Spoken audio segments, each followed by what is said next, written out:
Hey Doc, another video for you here. This part is after the neuromuscular junction. I'm going to start on excitation-contraction coupling, which is the process of an electrical impulse becoming a mechanical impulse.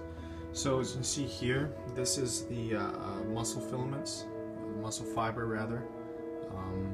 You can see the sarcomere is between the Z lines, and the T tubules are run down right here. T tubules, these blue things that run down, and the sarcoplasmic reticulum, which is in orange, that is what contains the calcium. So this big box, this box here, this arrow, we're going to go down and examine the sarcoplasmic reticulum a little bit more. So how does calcium get into the T tubule? Well, as I remember from the neuromuscular junction, there's a depolarization that comes into the muscle cell from when sodium comes into the ligand-gated sodium channels, and that depolarizes the inside of the cell, causing an action potential to come down the sarcolemma, which then reaches the T tubules. Remember, there's lots of T tubules along a muscle fiber because they're called invaginations. And what that does, that increases the surface area of the muscle fiber, so it can be able to have more of a ready response for skeletal muscle. And so, as you can see here, calcium is in the sarcoplasmic reticulum, and these channels here, those are ion channels. And so remember, the action potential is coming down the sarcolemma down in the T tubules, and as soon as that happens, we'll go over here just to enlarge the T tubule a little bit. The action potential is coming down the sarcolemma, it goes down the T tubule, and I'm trying to make sense of this. It's a little flabbergasted, but so when the action potential goes down the T tubule, calcium ion channels, due to the change in voltage, open up the channels inside from a result of the action potential and the depolarization. So that's going to allow calcium to come into the T tubule because of those channels that are opened, and as soon as calcium comes in, the process after that is now contraction.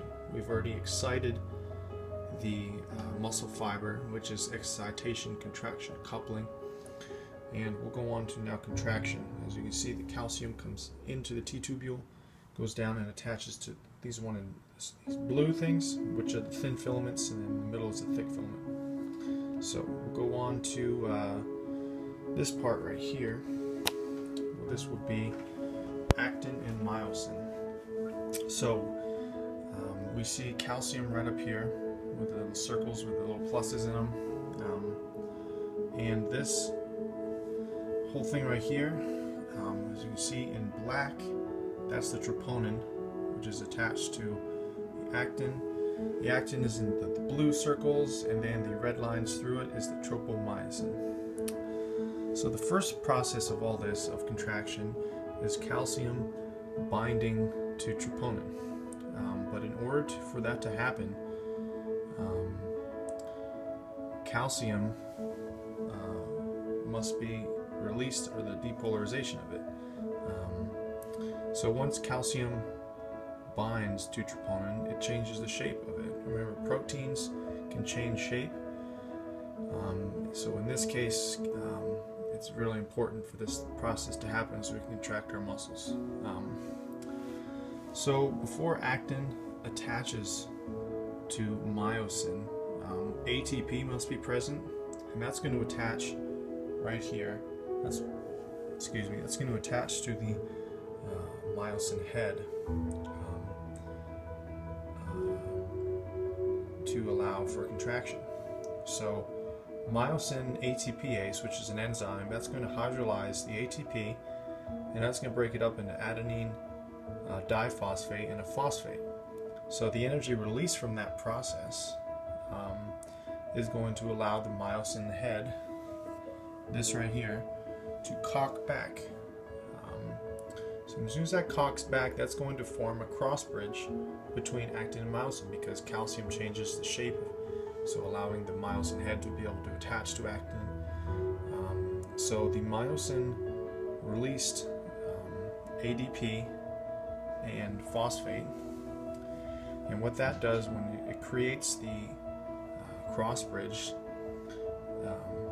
that process is going to turn this whole process into kind of a bent, low energy state, and that's going to tug the thin filament along with it, the actin head and the myosin head and the actin.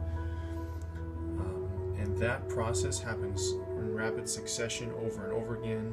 So that's what's going to cause contraction, is the myosin head pulling on the actin to shorten the sarcomere, which therefore you get contraction of a muscle. And so the recovery phase for after this, ATP once again attaches to the myosin head, which it breaks the cross bridge. So then it's ready to repeat this process again. Alright, well, thank you for taking a look at this again. I'm going to run through this a bunch more times, try to get it really cemented into my head. Thank you.